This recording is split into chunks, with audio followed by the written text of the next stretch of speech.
James Fletcher was riding his bike on the side of the road when that driver hit him and just continued going.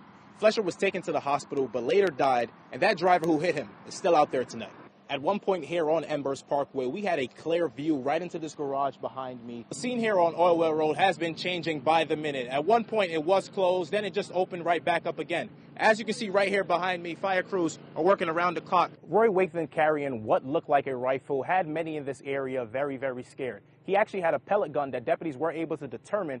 People living along Tuckahoe Road tell me that hogs have been doing a number on their property. If you take a look, grass is filling this lawn, but after those hogs make that mess, you would just see mounts of sand just like this. When shots were being fired into a ride-sharing vehicle here on Newton Street and Wardell Avenue, neighbors thought it was celebratory fireworks, but it was far from that. It was here at this wooden gate behind me on Landover Terrace where police say a 15-year-old told them that she was raped while she was jogging. Person working inside this TGI Fridays right here behind me said they saw a drunk Zachariah Barabee hurling a bike, cones, and rocks right into the store. Just after 8 p.m. Monday, people living in this community say they heard loud screams for help. But many didn't know what those screams were about until they looked outside, saw a woman bleeding, and begging for help.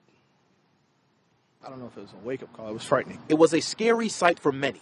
8 p.m. on a Monday in the Botanica Lakes community, a UPS driver and her helper had just finished their deliveries. Then,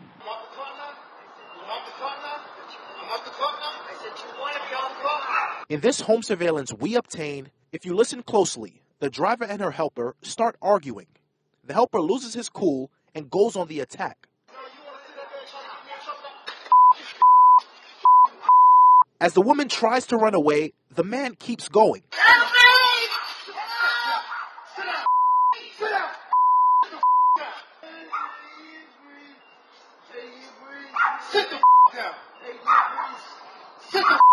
Standing over the woman for a while until he takes off.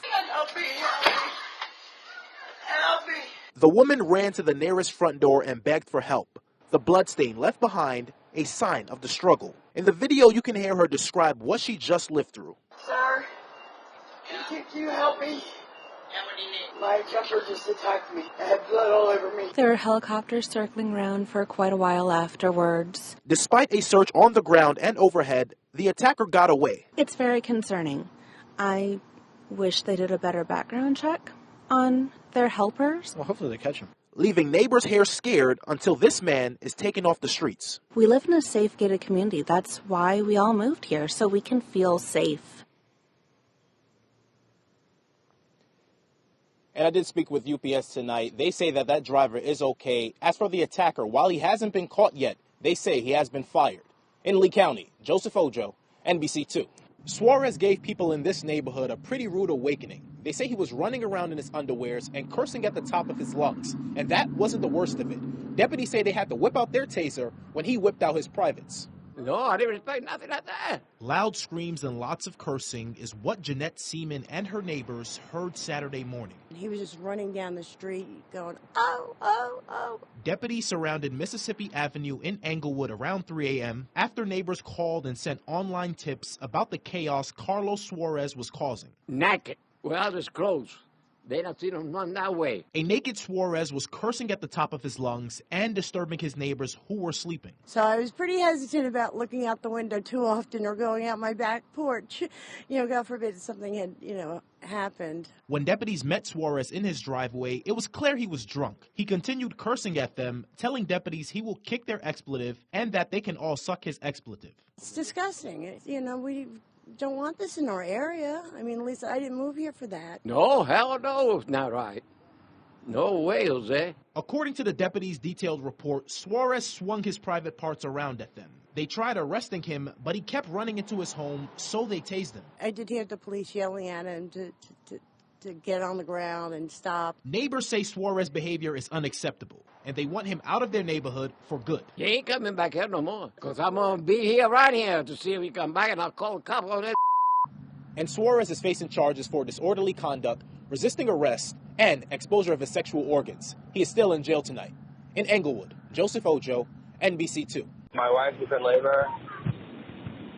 Okay, what is the address of your emergency? So we left around 4, and we were on the road on the 75. We have to send you an ambulance. We can send you an ambulance if you continue driving. You have to stop somewhere for the ambulance to reach you. Well, I didn't really want to pull over on the 75 at that point in time because it was like a dark stretch and there's lots of accidents around that area. At some point, I got an urge to push, and I knew I needed to wait to get to the doctor, but I couldn't. The baby's coming out. So I laid my head down on my baby's car seat. She started rubbing my head and telling me it's okay, and I was like, oh my gosh, even though I'm in a lot of pain, it's the sweetest baby ever. The baby's head is out. Okay, we do have it. I'm under the overpass. I knew that the head had came out. I could feel it come out. Can you see any part of the baby now? Yes, I can see the baby. I didn't think at all that I was going to be able to deliver the baby. But I see the baby's head. What do I do? I didn't have a clean towel, though, available, so I had to use my shirt. He grabbed the baby. She didn't cry, which scared me because, on TV they always cry. Okay, is the baby crying or breathing? No, no. Do I sit her? What do I do? I was a little bit concerned because the baby wasn't crying or anything. She's starting to cry now. And when she started crying, it was like a sigh of relief. They kept me calm, and everything worked out. I don't know who she is, but tell her I said thanks. And Mom and baby Casher are home just doing fine, guys. I love that the 2-year-old was there, keeping everyone calm as well. Yeah, she was really a great individual. Even meeting her was just amazing. She's full of life. Good story, Joseph. Thank you. I love that. Always a story to tell forever. That stolen car came to a rest right here behind me after striking a tree. If we give you a look at what we're seeing right here, you can see how that car just ripped through the woods and just left some of these car parts remaining behind. That crash left a 17-year-old dead, and 3 other teens had to be taken to the hospital. I'm sure they were out here for a long time before anybody found them, and that's really upsetting. Northport police rushed to the intersection of Yorkshire Street and Cassava Road this morning. This is 2:30 in the morning with kids joyriding out there.